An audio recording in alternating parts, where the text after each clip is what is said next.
देखिए, एनडीए गठबंधन ने सामूहिक रूप से फैसला लिया है।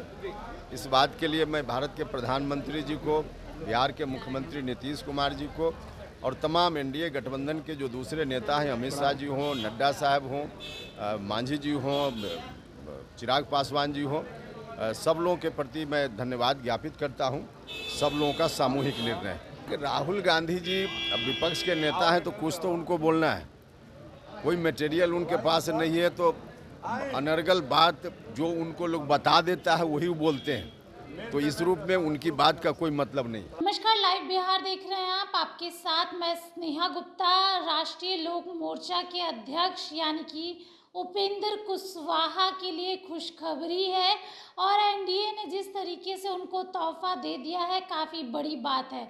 जहां एक तरफ ये चर्चा हो रही थी कि उपेंद्र कुशवाहा को आखिरकार एक एमएलसी की सीट क्यों नहीं मिली और अभी तक इस बात पर पुष्टि नहीं हो रही थी कि उपेंद्र कुशवाहा राज्यसभा जाएंगे कि नहीं, और राज्यसभा की 2 सीटें जो खाली हुई है यानी कि विवेक ठाकुर की सीट और मीसा भारती की सीट। अब आपको बता दें कि एनडीए की तरफ से जो उम्मीदवार हैं वो उपेंद्र कुशवाहा है। हालांकि बिहार के प्रदेश अध्यक्ष बीजेपी के सम्राट चौधरी ने इसकी पुष्टि कर दी थी एक समाचार पत्र को बात करने के दौरान, लेकिन आज औपचारिक घोषणा उपेंद्र कुशवाहा ने खुद से कर दी है। क्या कुछ कह रहे हैं उपेंद्र कुशवाहा, पहले आप इस वीडियो पे नजर डालिए। ये एनडीए गठबंधन ने सामूहिक रूप से फैसला लिया है।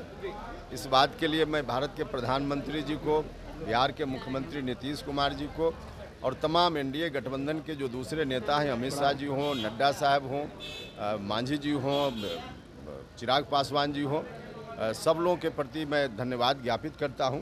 सब लोगों का सामूहिक निर्णय। लेकिन सर, राहुल गांधी का जो बयान आया है पार्लियामेंट में, कैसे देखते हैं हिंदू धर्म को लेकर? देखिए, राहुल गांधी जी अब विपक्ष के नेता हैं तो कुछ तो उनको बोलना है। कोई मटेरियल उनके पास नहीं है तो अनर्गल बात जो उनको लोग बता देता है वही बोलते हैं, तो इस रूप में उनकी बात का कोई मतलब नहीं। तो सुना आपने, सीधे तौर पे उन्होंने कहा कि वो एनडीए के सारे घटक दलों का शुक्रिया अदा करना चाहते हैं कि उनको ये पद दिया गया, ये मौका दिया गया और उन पे विश्वास जताया गया। आपको बता दें, लोकसभा चुनाव में उपेंद्र कुशवाहा से एक एमएलसी की सीट और एक लोकसभा की सीट का वादा किया गया था।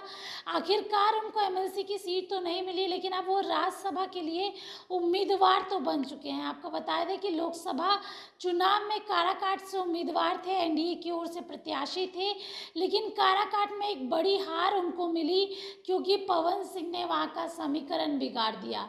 मुख्यमंत्री नीतीश कुमार के साथ उपेंद्र कुशवाहा के जो रिश्ते हैं वो हमेशा खट्टे मीठे रहे हैं। कभी उपेंद्र कुशवाहा उनके साथ नजर आते हैं तो कभी उनके साथ नहीं नजर आते, लेकिन एक औपचारिक ऐलान हो चुका है और उन्होंने चिराग पासवान से लेके मुख्यमंत्री नीतीश कुमार तक का शुक्रिया अदा किया है। हालांकि लोकसभा चुनाव में उनका प्रदर्शन अच्छा नहीं था। पवन सिंह के आने से ये मुकाबला काराकाट का त्रिकोणीय हो गया था और महागठबंधन को इसका फायदा मिल गया और महागठबंधन के उम्मीदवार जीत गए वहां से। लेकिन अब जब इन दोनों सीटों पर उम्मीदवारों की घोषणा होने वाली है और हो चुकी है और एनडीए की ओर से अब राज्यसभा के लिए जो उम्मीदवार है वो उपेंद्र कुशवाहा है, तो आगे क्या कुछ होगा और किस तरीके से क्या उपेंद्र कुशवाहा अपनी राज्यसभा की सीट को भी बचा पाएंगे और क्या राज्यसभा की सीट के लिए जो उन्हें उम्मीदवारी दी गई है उस पर फतेह हासिल कर पाएंगे। आप बने रहिए हमारे साथ, तब तक के लिए बहुत बहुत शुक्रिया।